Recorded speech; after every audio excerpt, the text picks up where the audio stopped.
Exponential functions.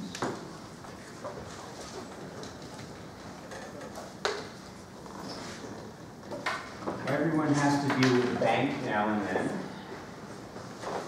Everyone puts money away, or want to buy a car or a house, you have to pay interest.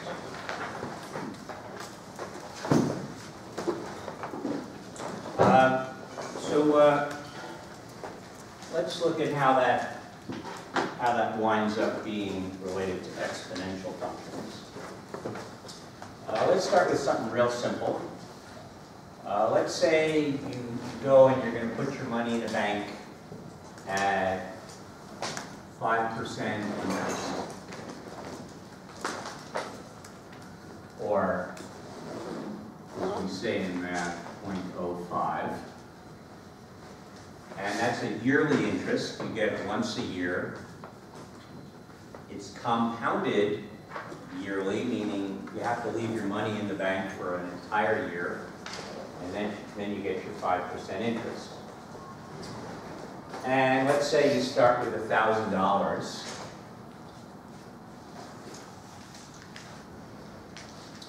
So at the end of the year, you get $1,000 times 0.05 interest. But you also have your $1,000, right? So you have your $1,000.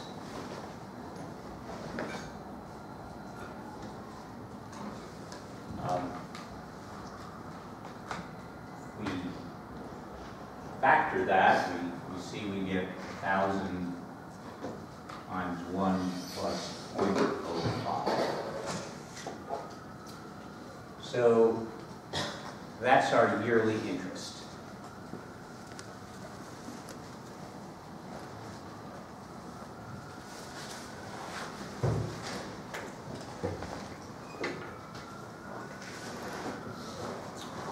I'm just going to pause for a second. I now have in my possession 4 very nice homeworks. They're only missing one thing, a name. Please do not be embarrassed if one of these is yours. Just come forward and turn your mind and get credit.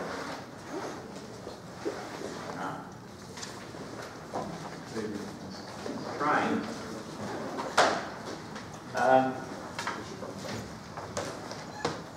Okay, so that's what you get after a year. And then after another year, well, you would have $1,050, and the same thing would happen again. We would multiply it by 1.05, and so forth for subsequent years. So immediately we end up with this formula. This is your interest. We call $1,000 the principal. So, or your starting principal. Your starting principal times 1 plus the interest rate. We'll just call that I because that's standard. Times t, which is time, in this case in years. And that's, we'll call that principal f, principal future. So after so many years, this formula tells you, it's an exponential function, right? It tells you how much money you have.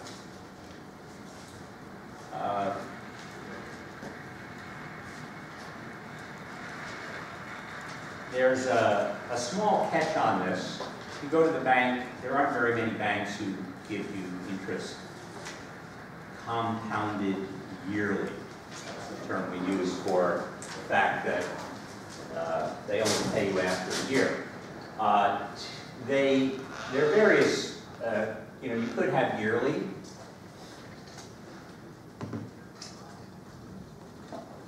You could have yearly. You could have monthly. You could have daily. And then there's something they'll call continuous.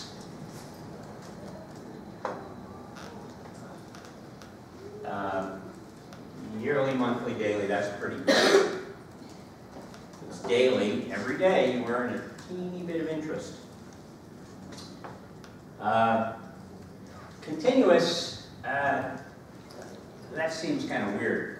That means, well, you know, half daily, no, quarter daily, a tenth daily, 1,000,000 times a day.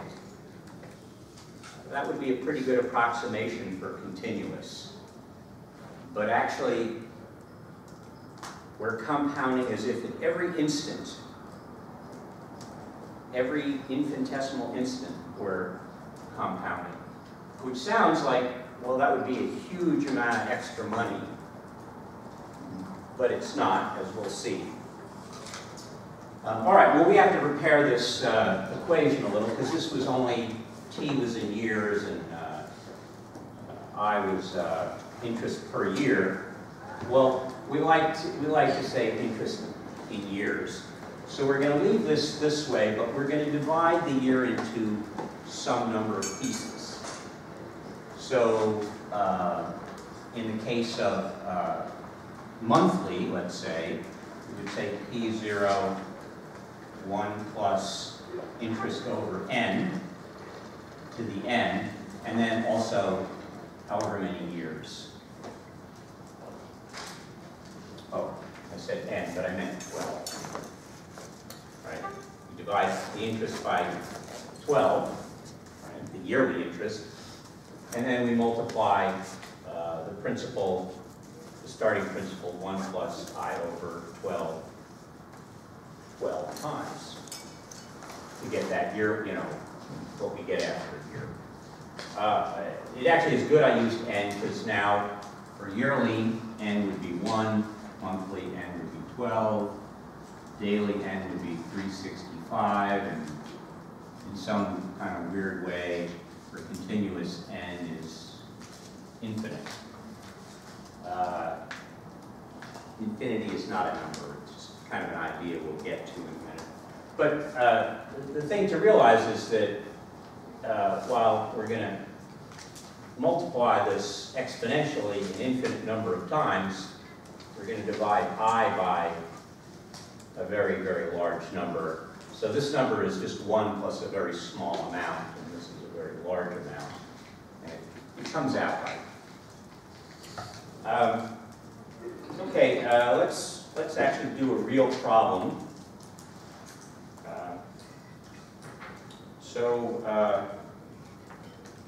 Which real problem do I want to do? Okay, so let's say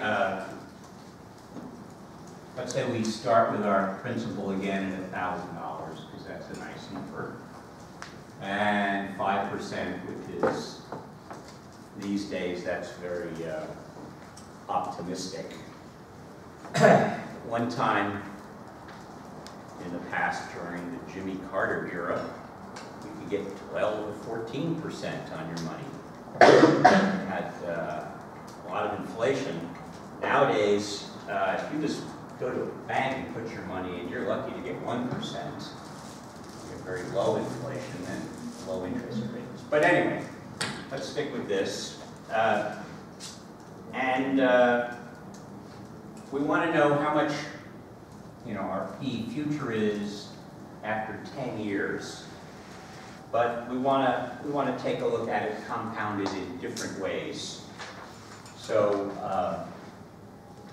PF will be 1,000 times 1 plus 0.05 to the 10th.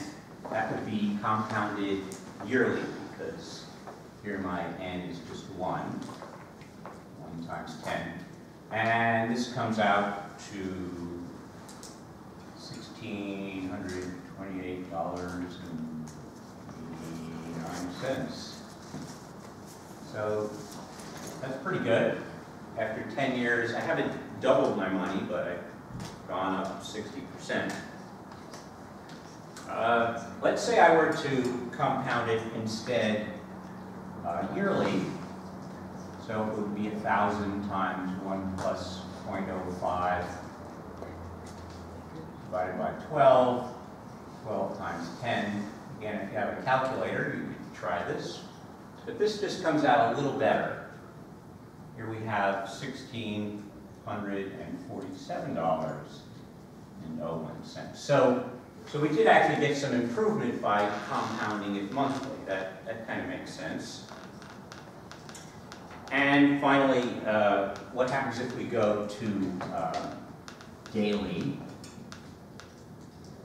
Well, again, 1 plus 0.05 divided by now 365 days. But then we raise it to the power of 365 times 10. And this just comes out a little better. It's 1648.66. So we made another $1.50 by compounding it every day.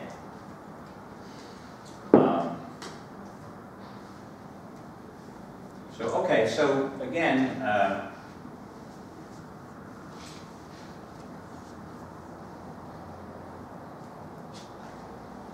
we have this formula here that gives us the effect of compounding. Now I mentioned continuous compounding. We will get to that. We're not going to cover that at this moment. All right, any questions on this? I think I gave you a homework problem due today that had this, and I apologize. I thought I got mixed up. Shouldn't have been on there yet. If you manage to do it, all the better. If not, that's fine. Okay, everybody's good. Okay, we're going to now look at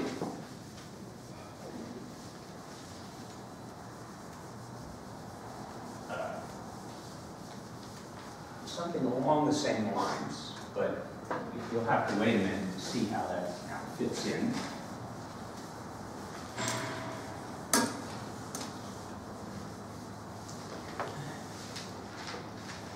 We're going to look at something called Euler's constant, E-U-L-E-R. Has anyone here heard of Euler's constant before? Okay. Well, this is a really important number in mathematics. We usually write it as a script E. I've heard arguments about whether it really stands for Euler, but it's not important. Euler is a very important mathematician. He lived around the 1700s, so relatively modern, compared to Euclid. So let's talk about where this number comes from. Let's look at this expression that should look familiar from our discussion of compound interest. 1 plus 1 over n to the n. And for various values of n. So for 1, we can do that in our head, that's 2. For 10, becomes 2.59. So, like compounding interest, it helps. You compound it many times, but there's a trade-off. You don't get infinite amount of money just because because you're decreasing what we thought of as the interest rate here.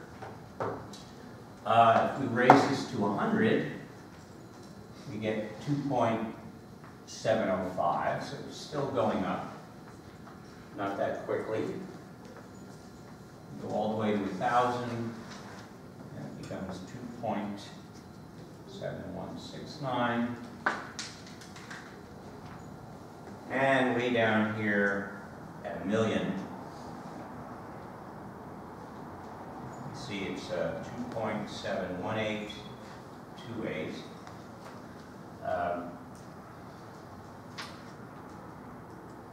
This is a number a little like pi, and you might want to remember a few decimal places. If you get this far, then the next four are real easy. 1, 8, 2, 8. I don't know. There's nothing. There's no important reason for that. It just turns out that way. So this is Euler's constant. This is E. It's a very important number. We're going to run into it quite a bit in this course. This is not it exactly. I guess I put approximately here. If you keep doing this, you keep using larger and larger n's, it approaches a number, which is Euler's constant. Mentioned this is a really important number. This is maybe second to pi. Everybody knows pi and how important pi is in mathematics. Okay, so let's just look at the first place you're going to run into it.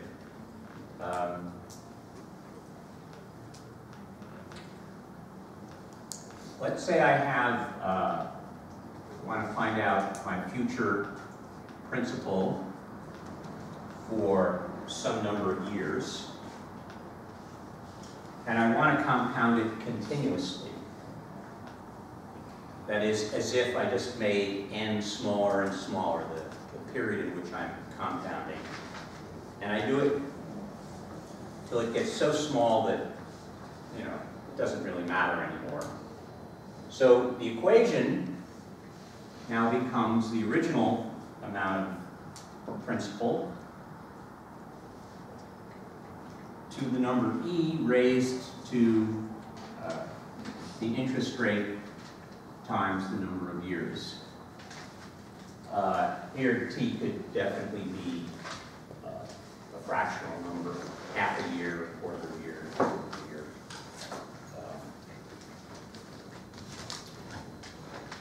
The funny thing is, if you put your money in the bank, you know, you leave it there a week, and you come back and you say, how much money have I earned? And then you take out your clock. It's 10:50. How much, you know, at 10:51 will I have? They're not going to do that for you. They'll give you the amount for the day, but they're a bank. Okay. This particular expression here, we're going to see something that looks a lot like it. We're going to see the exponential function e to the x. We're going to see that a lot. Anyone have a calculator, scientific calculator here? I see one right there. All right, take a look at it. You see e to the x somewhere on there? Okay, good. Because if not, I'd say it wasn't a very good scientific calculator. All right. We're going to use this a lot. You're going to see why. Okay, that's it for the moment for exponential functions. Are there any questions before I move on?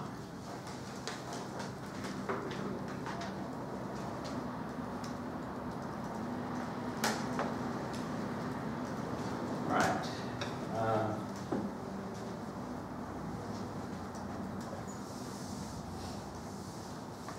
We're going to need some audience participation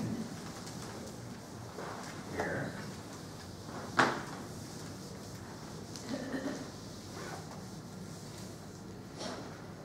Think of this as a sing-along.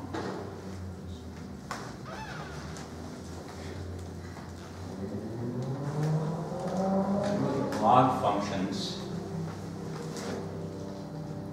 Repeat after me, please.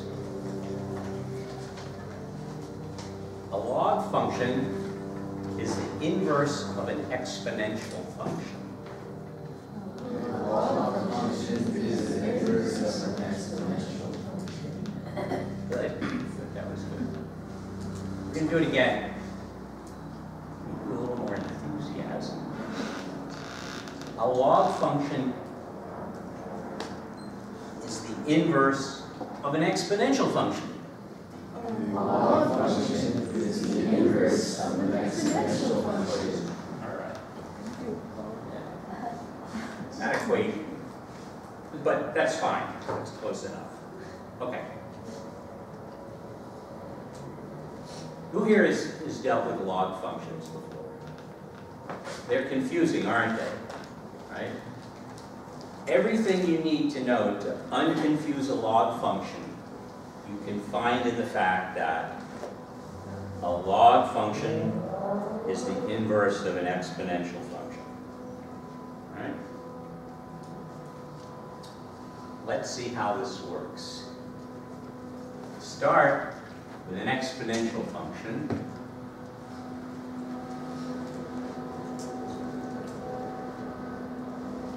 And I want to know what the inverse of f of x is. The inverse of f of x is the log of the base 2 of x. See how that came about. There's the 2, right? When I have an exponential function, that's the base, right? The number that I'm going to raise to a power. That kind of runs over here, log to the base 2, and here's the variable. All right, let's see how that works practically. Let's say I say f of 4. That's 2 to the 4th, which of course is what? 16. F inverse of 16 is log to the base 2 of 16, which of course is 4.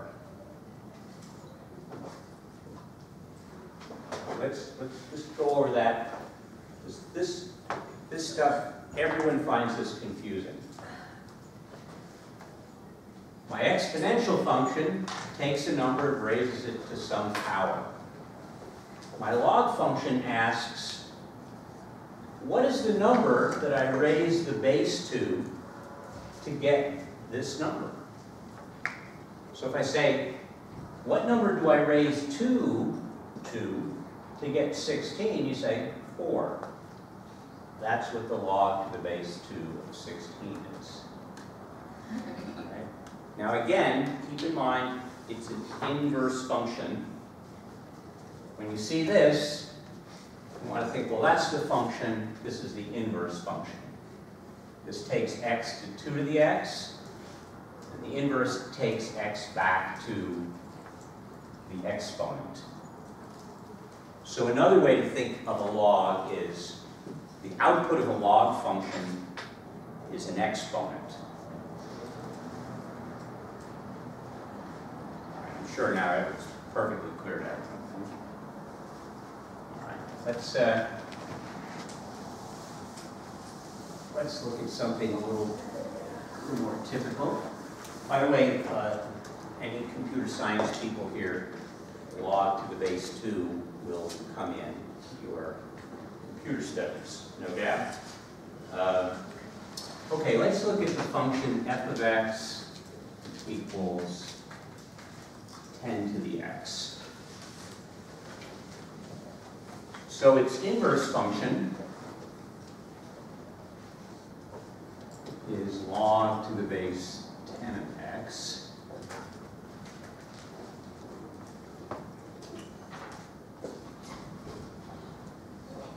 So if I wanted to find f inverse of 1,000,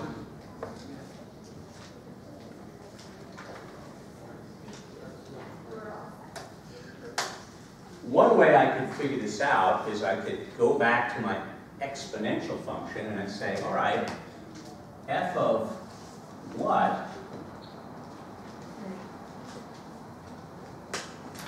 is 1,000? Oh, I can put x here. F of it. Did I do that right? No.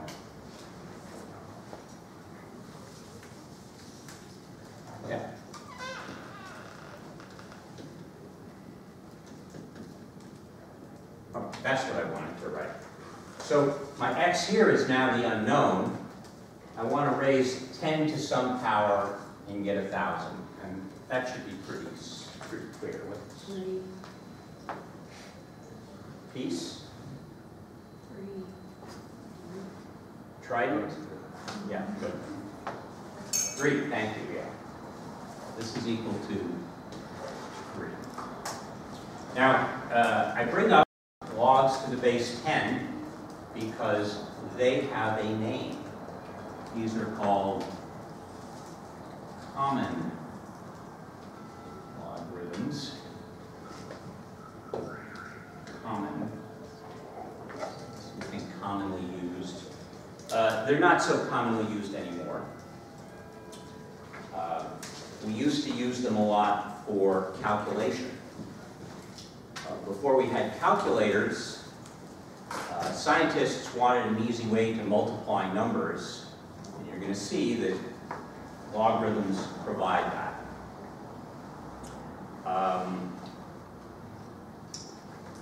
Before we go there, though, I want to kind of try something.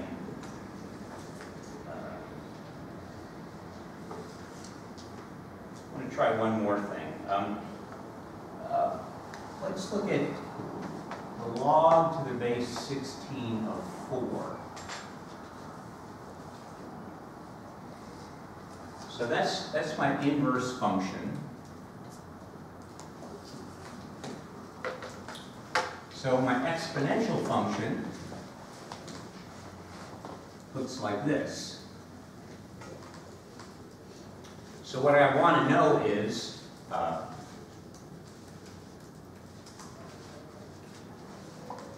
16 to the x equals 4. So what would x equal in this case?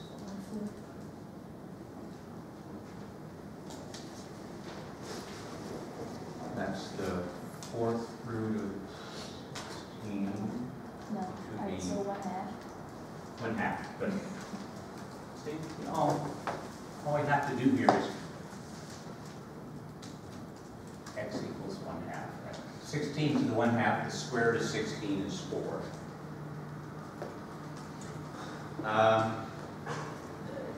Similarly, let's look at the log to the base 10 and a common log of 0.001. Okay, so again, the function here is 10 to the x. And I want to know if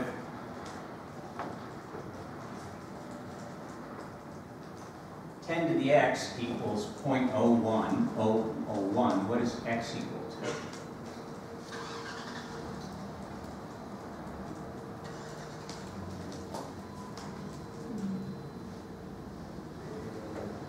Might help to think of this as 1 over 10 to the minus x equals 0.001. 10 to the minus 4? Or 1 something minus 4? I just want to applaud you. You're the only one answering. Oh. And you're very close, right? Everyone else needs your help. 1, 2, 3. Okay?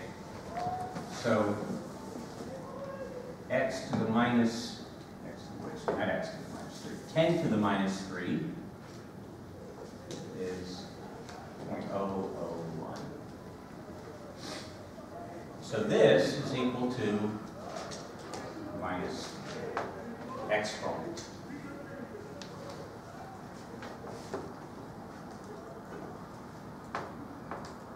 Okay, let me say another, I mean, again, I hate to do this. I hate to sit here and give you a pep talk. These are confusing.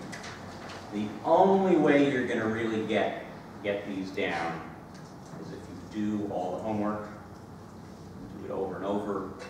It's going to feel awkward at first, but you know, that's how you will get it to sink in. All right.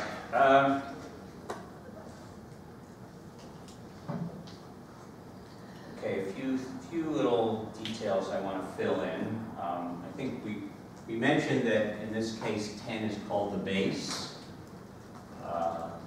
Likewise, in this notation here we have 16 as the base 16. There's a few different bases you will see often. This can be any positive number greater than 1, but as I mentioned, the most common one is 10.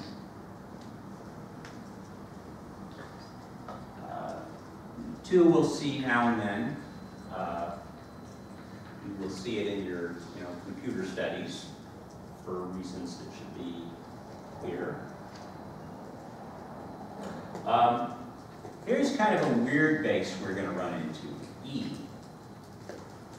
Euler's constant. Right? I mentioned that you're going to see this function, e to the x, a lot. And you're going to see its inverse, the log to the base e of x.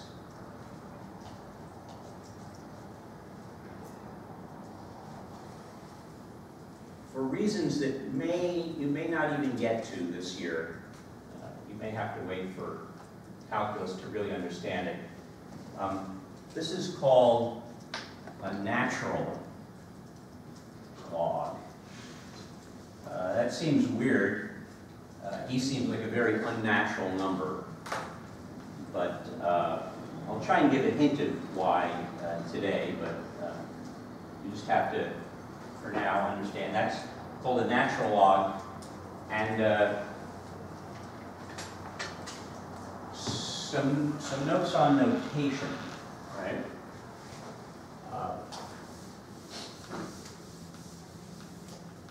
If I say log to the base n, if I say log to the base 10, 10 or log to the base e or log to the base 2, that's really obvious what the base is. There's a special name for log to the base e because it's the natural log. It's ln. So if I say ln of 5, it means the natural log of 5. Now, the question I want to address is, what does log of x mean? The problem with this is, in different contexts, it means different things. So if you're in a science class and you just see plain old log like that, what they mean is log to the base 10. And again, the reason that usually has to do with the fact that we used to use logs a lot in science for calculation. But if you're in a math class, and not this math class, but some higher level class, if you just see log, what they really mean is the natural log of x. Because mathematicians don't really care about arbitrary values like 10, they care about natural values, like e.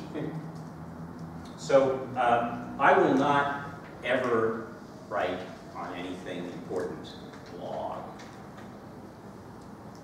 I will always write log 10 or log to the base e. What does your calculator say? Does it have an ln? And it has a log. Yes, so log there is log 10. Okay. That's just kind of a notational thing you have to be aware of. Okay, let's take a look at an exponential function, graphed. Take a second for this to warm up.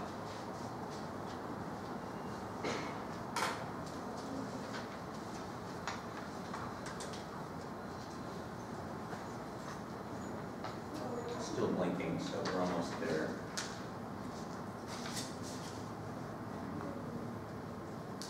There we go.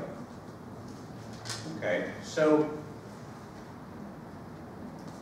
you notice I graphed both the log and the exponential function with base 10.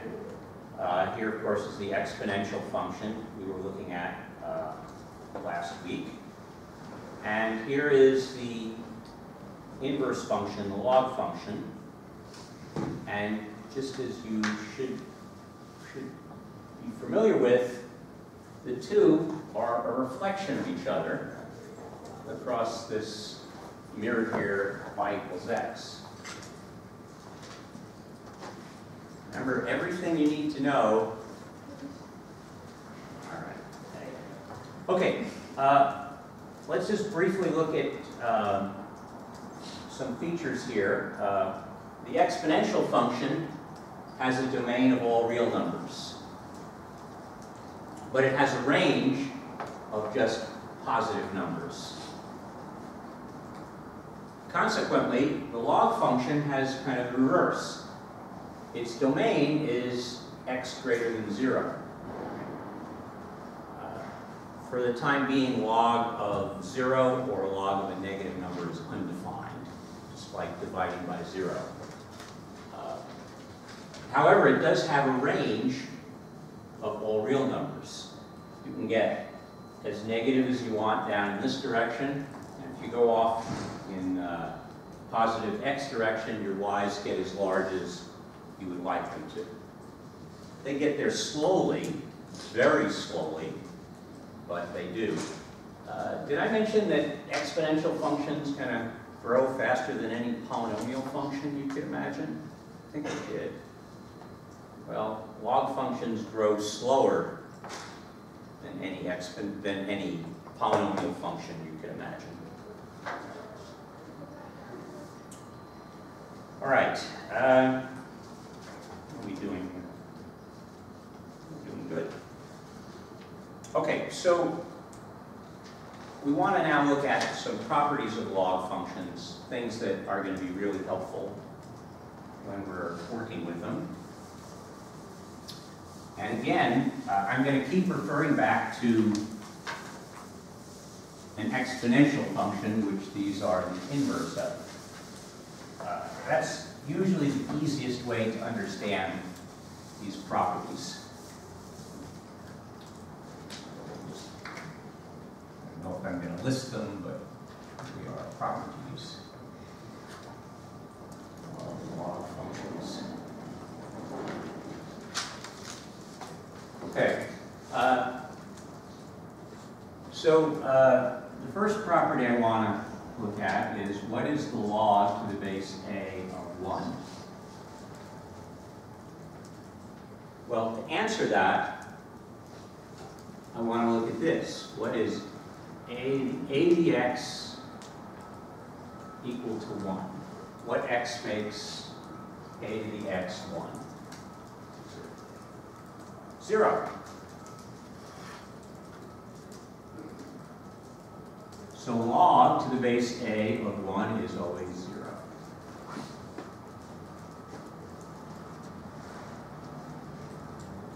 I want that to sink in, right? I mean, here's this expression that I might not understand really what it means, but if I look at it this way, it's pretty obvious. Right? Similarly, what would the log to the base a of AB? Well, a to the x equals a. What is x equal now? Not you. No, thanks. 1. Right? A to the 1 is a, so log to the base a of a is 1. Okay, how about log to the base a of a to the x? That's a confusing looking expression. But if I say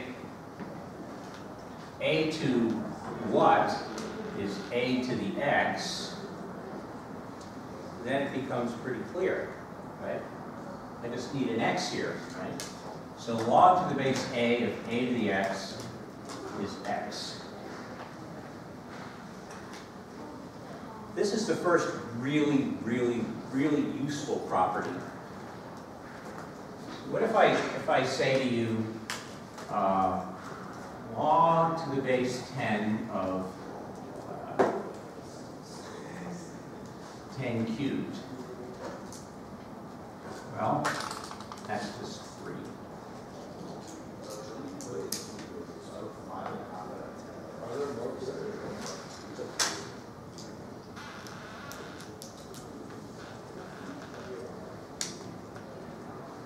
Now I conveniently use a here twice, but I didn't have to. Oh, wait, did we get that far yet? No, we didn't. Forget what I just said. Okay, another question. What is a to the log base a of x equal to?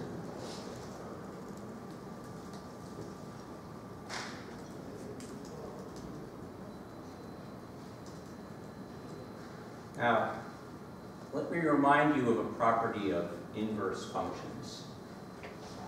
If I take f of f inverse of x, what do I get?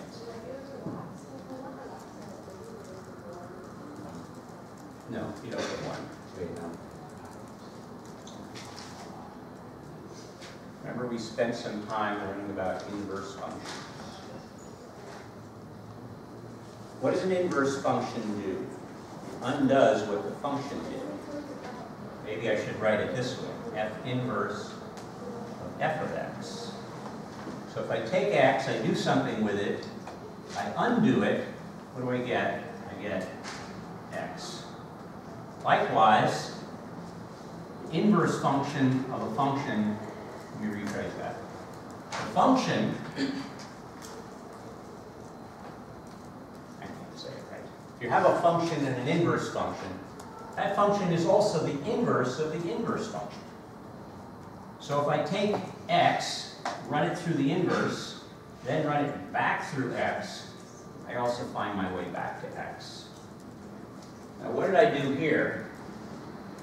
I took a function, log a to the base a of x, and I plugged in the function. Right? That's what I just did here. And I got x. Here I'm doing the same thing, except I've switched the functions. Right? Here my function is a to the x. I'm plugging in the inverse function, my log. So log to the base a of x raised as a power to a is just going to be x. We have ways of showing this, but we're not going to do that right now. Okay.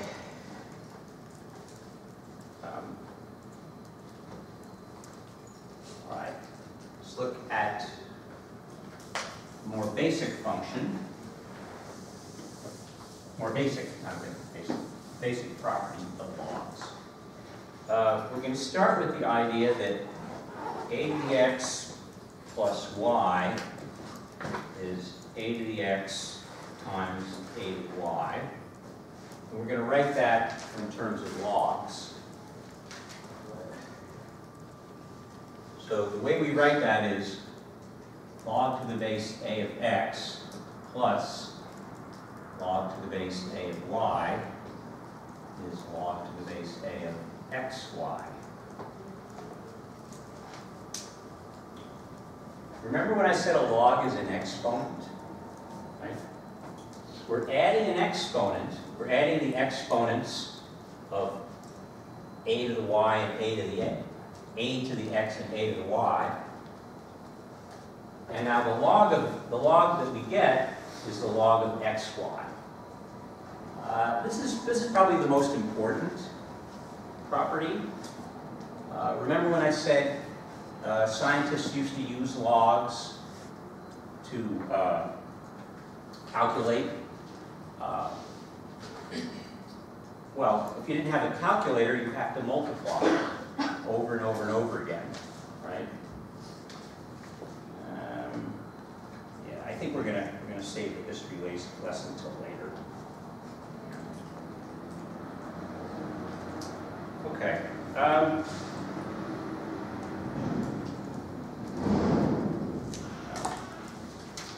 Let's give an example here. If I wanted to take the log to the base 2 of 80, and I wanted to add the log to the base 2 of 5, that would be the log to the base 2 of what?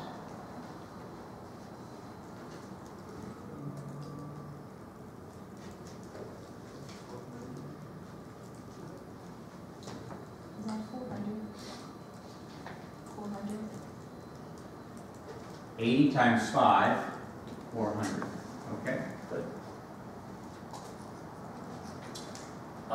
Similarly, you take the log to the base a of x and you subtract the log to the base a of y. You get the log to the base a of x divided by y. So adding logs is equivalent to multiplying. Subtracting them is dividing. So if I were to take this almost the same problem,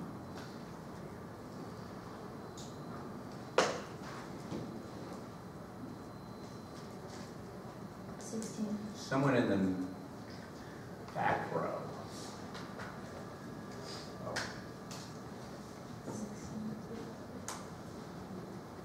This is log to the base 2 of what? Log to the base 2 of 80 minus the log to the base 2 of 5. What's that? In the back row. Yes, Ian? 16. 16. It's 80 divided by 5, or log to the base 2 of 16. This is really cool, right? I mean, we spent all that time learning to add, to multiply after we learned to add and subtract, but we don't really need to do that. We just need to know how to add and subtract if we have logs available. Of course, we don't need any of this because we have calculators. But. Okay.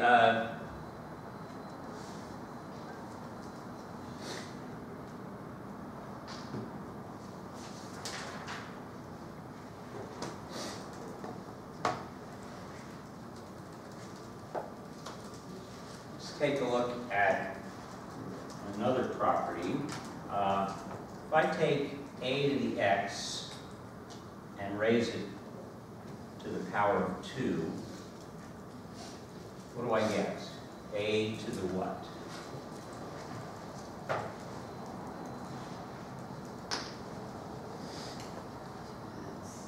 Two x.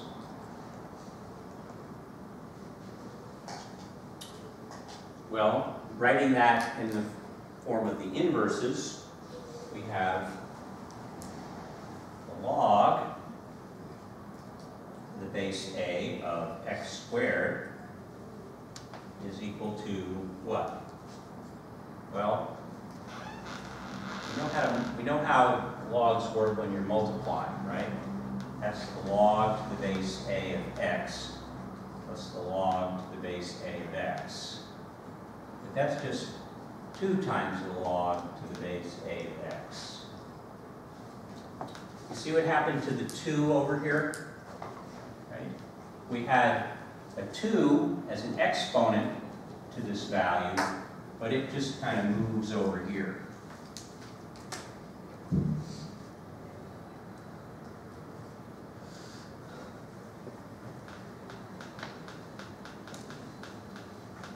Okay, so let's try a problem like that.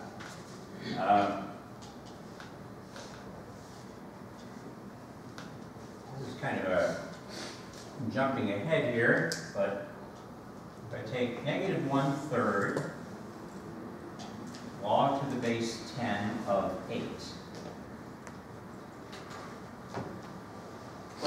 I can move the exponent from here to here, I can move it back over. So this is log to the base 10 of 8 to the negative 1/3. Just kind of move it over here. Okay. Someone in the second row, one of the two people in the second row, needs to tell me what 8 to the negative 1/3 is. Think about that for a minute. Oh, Carlos, I almost missed you. No, don't do it in your calculator. Think about it. What's 8 to the negative 1/3? How am I going to do that? 2i. 2i? You're thinking too hard. That'd be cute. To the 1/3, well, the negative, what happens? Oh, What happens to the negative? That's just 1 over 8 to the 1/3, right? 1/2, yeah. Cube root of cube root of 1 of 8 is 2, so this is just equal to 1/2.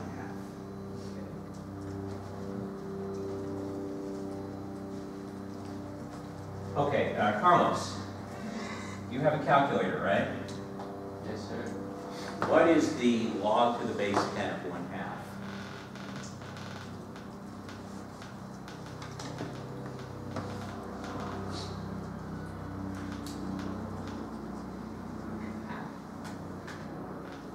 Okay, log to the base 10 of 1/2.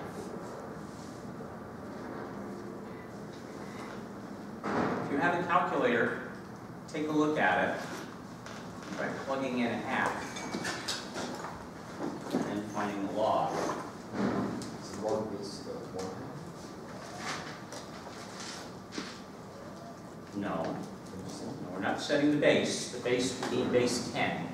So where it says log, it probably means log to the base 10. Remember?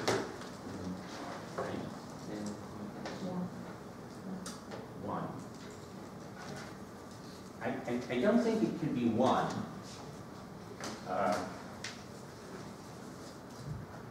Log to the base 10 of 1/2. Or how about log to the base 10 of 0.5, right? I don't think that could be 1. Because if that was 1, that means 10 to the 1 equals 0.5, which it certainly doesn't. Negative 0.3. Yeah, negative 0.3. I get 301. It's an approximation, right? Okay, so does that make sense? Well, numbers, right? Numbers on this side, right, of 1 are negative. I mean, if I gave you, try this, plug into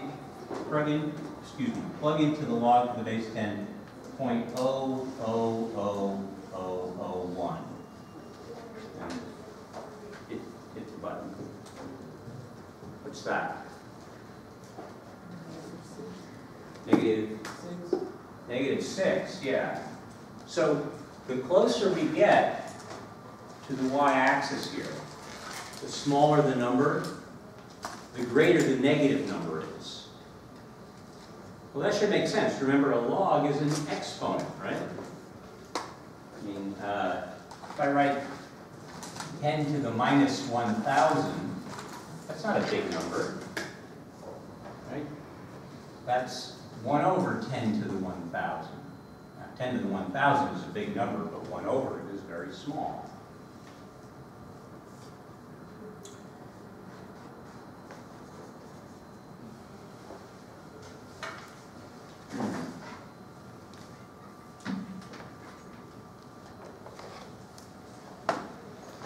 Let's do a couple more of these.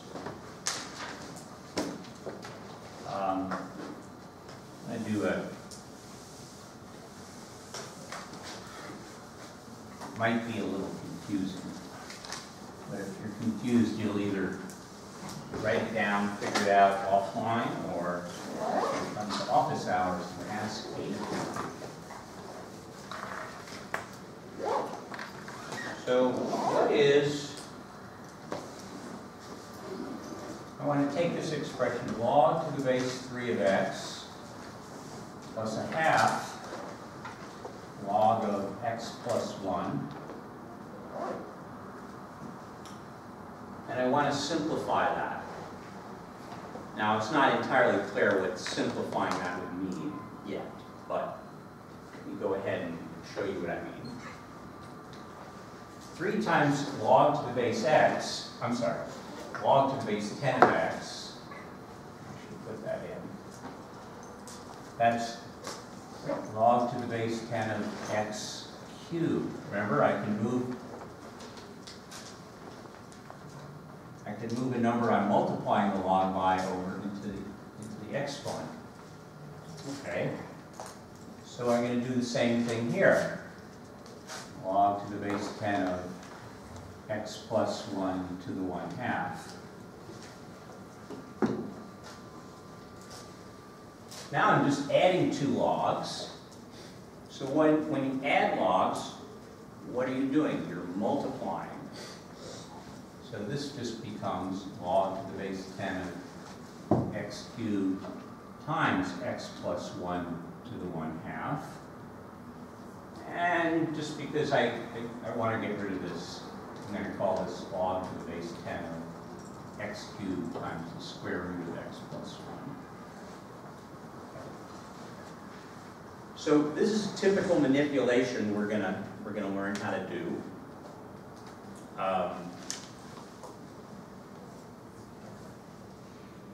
A lot of these things, you know, they seem unnatural at first, but once you practice them, they get really, really handy.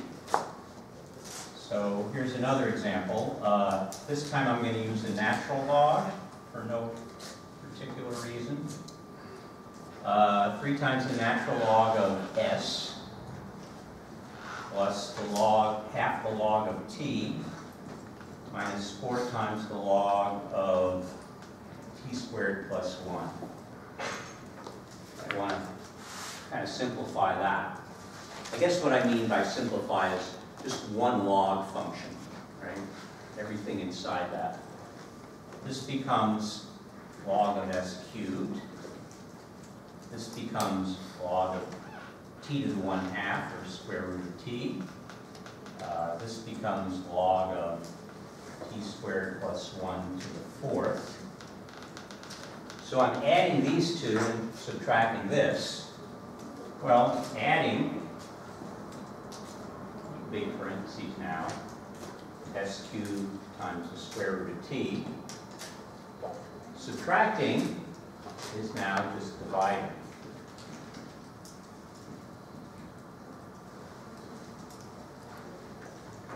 So they're actually, you know, once you get the hang of it, these are pretty easy to work with.